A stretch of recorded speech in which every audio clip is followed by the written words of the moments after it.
Nah, permasalahan manusia itu dapat kita kategorikan secara garis besar ke dalam dua dimensi, yaitu dimensi ragawi atau tubuh dan dimensi jiwa. Nah, masalah tubuh, sebagaimana yang kita ketahui, itu dapat diobati melalui apa yang kemudian kita sebut sebagai ilmu kedokteran. Sementara masalah jiwa, itu beda penanganannya atau beda pula obatnya. Masalah jiwa atau penyakit jiwa harus diobati dengan ilmu etika atau akhlak. Nah, masalah jiwa yang dimaksud di sini adalah seperti kebiasaan buruk kita, apakah itu menunda-nunda, malas, dengki, iri, dan sebagainya, atau secara garis besarnya tunduk kepada hawa nafsu.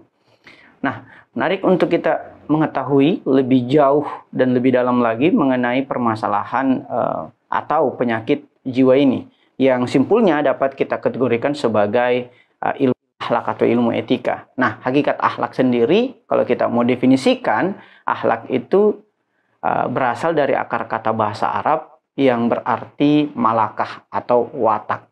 Hingga dari akar kata malakah inilah juga diambil atau diserap kata sebagaimana yang kita ketahui, yaitu malaikat. Jadi malaikat itu ya sama dengan malakah atau watak atau karakter. Nah, per definisi secara terminologi, akhlak atau watak atau malakah adalah kecakapan jiwa yang dilakukan manusia secara spontan atau tanpa pemikiran yang mendalam. Misalnya, ketika kita bangun tanpa alarm jam 5 subuh, itu adalah akhlak kita. Atau misalnya kita telah membunyikan alarm kita, mungkin sampai 10 kali tapi kita tidak bangun-bangun, itu juga akhlak kita. Seseorang yang sering melakukan sesuatu tanpa sadar, itulah akhlaknya. Sementara ketika ia sadar, itu yang dimaksud dengan adab. Nah, adapun 5 pembentuk akhlak, kalau teman-teman baca buku psikologi akhlak, yaitu antara lain fitrah, gen dari orang tua atau kakek nenek, pendidikan, kebiasaan, dan lingkungan. Adapun pendidikan bisa berupa pendidikan formal di sekolah atau kampus, pendidikan informal, dan pendidikan non-formal. Nah, akhlak yang baik ini pada gilirannya akan meningkatkan derajat manusia sehingga ia mampu lebih mulia daripada malaikat. Sementara di sisi seberangnya, jika akhlak kita itu liputi oleh akhlak yang buruk, maka dapat merendahkan derajat kemanusiaan kita hingga lebih hina daripada binatang ternak sebagaimana dalam ayat-ayat suci Al-Qur'an. Nah, adapun 3 kekuatan jiwa yang ada dalam diri setiap manusia antara lain adalah akal, amarah, dan nafsu. Mari kita bahas atau elaborasi satu persatu. Pertama, akal. Akal ini adalah kekuatan jiwa yang bertugas mengutamakan kebaikan di atas keburukan. Jadi akal ini sebagaimana bahasa Al-Quran, yaitu Al-Furqan atau pembeda antara yang baik dan buruk, antara yang benar dan salah. Sementara kekuatan jiwa yang kedua adalah amarah. Amarah ini juga kekuatan jiwa jenisnya sebagaimana jenis dari akal. Hanya saja pembedanya adalah amarah bertugas untuk mengutamakan kemenangan di atas kekalahan. Jadi dia berbicara menang kalah. Dan kekuatan jiwa yang terakhir adalah nafsu. Nafsu ini adalah kekuatan jiwa yang bertugas mengutamakan pemenuhan keinginan atau hasrat atau kehendak. Di atas apa? Di atas penundaan keinginan. Nah, sebagaimana kalau kita mengutip atsar dari Sayyidina Ali karramallahu wajhahu, malaikat itu diberi kekuatan akal tanpa amarah dan nafsu. Sebaliknya, binatang diberi kekuatan amarah dan nafsu tanpa akal. Nah, hanya manusia yang diberi ketiganya, diberi kekuatan akal, diberi kekuatan amarah, diberi pula kekuatan nafsu.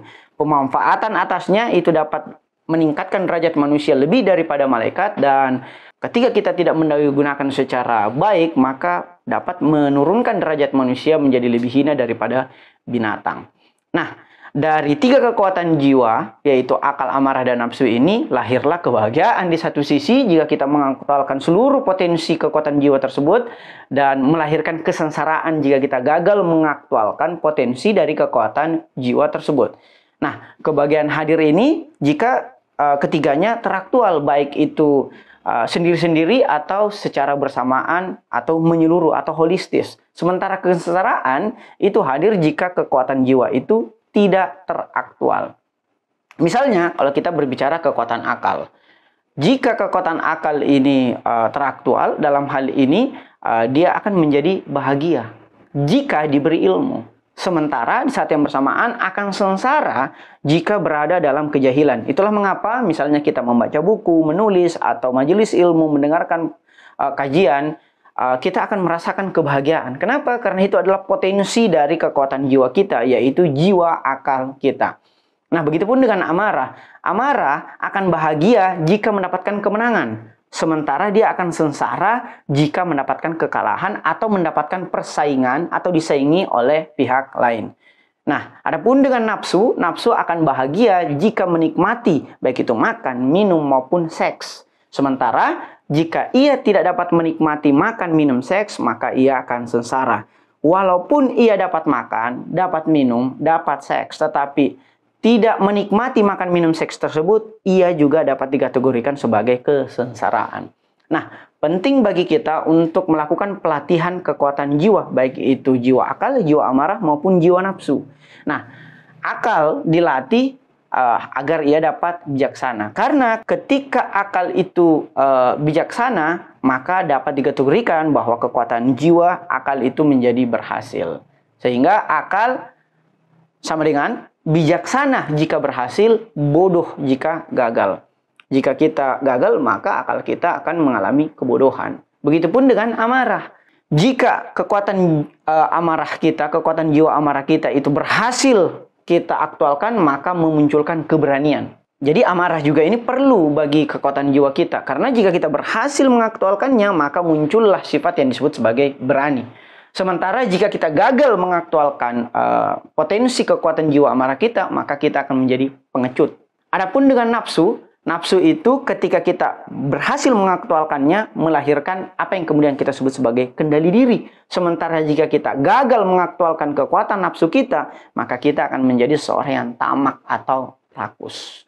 Nah, mari kita memperdalam lebih lanjut tentang sifat-sifat dari seluruh kekuatan jiwa tersebut, baik itu akal, amarah, maupun nafsu. Yang pertama, sifat-sifat akal. Nah, sifat-sifat akal ini kita bisa bagi secara 3. Ada yang moderat, ada yang berlebihan, dan ada yang berkekurangan. Sehingga kita juga dapat mengambil obat dari seluruh kekuatan-kekuatan jiwa atau kelebihan, kekurangan, dan moderasinya. Yang pertama yang harus kita ketahui tentang sifat-sifat akal, bahwa akal itu moderasinya atau wajarnya atau adilnya melahirkan kebijaksanaan. Orang-orang yang berilmu, orang-orang yang cerdas. Sementara jika akal itu diaktualkan secara berlebihan, baik itu kalau kita masuk ke dalam kategori tasrif maupun ifrat, maka jika akal berlebihan akan mendatangkan sifat licik dan congkak. Licik itu artinya suka membodoh-bodohi orang. Sementara congkak merasa dirinya paling pintar.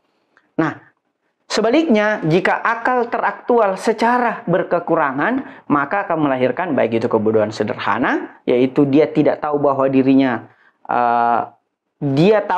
tidak tahu, sementara kebodohan majemuk adalah dia tidak tahu bahwa dirinya sementara berada dalam ketidaktahuan.